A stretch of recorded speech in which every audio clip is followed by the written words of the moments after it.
The task is not to see what has never been seen before, but to think what has never been thought before about what you see every day. The present is the only thing that has no end. We must not wait for things to come, believing that they are decided by irrescindible destiny. If we want it, we must do something about it. If a man never contradicts himself, the reason must be that he virtually never says anything at all. Science cannot tell us a word about why music delights us, of why and how an old song can move us to tears. Every man's world picture is and always remains a construct of his mind and cannot be proved to have any other existence. I know not whence I came, nor whither I go, nor who I am. For a solitary animal, egoism is a virtue that tends to preserve and improve the species. In any kind of community it becomes a destructive vice. The scientist only imposes two things, namely truth and sincerity, imposes them upon himself and upon other scientists. The world is a construct of our sensations, perceptions, memories. It is convenient to regard it as existing objectively on its own.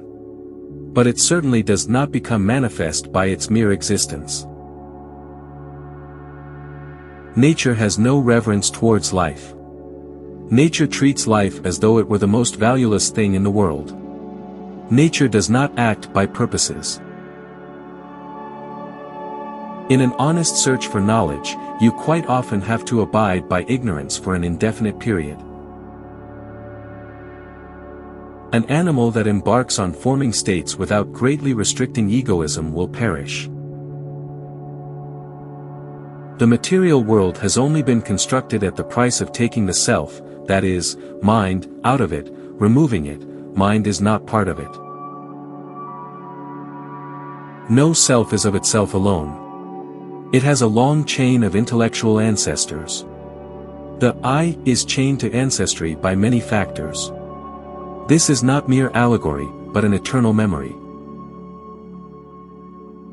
If you cannot, in the long run, tell everyone what you have been doing, your doing has been worthless. What we observe as material bodies and forces are nothing but shapes and variations in the structure of space.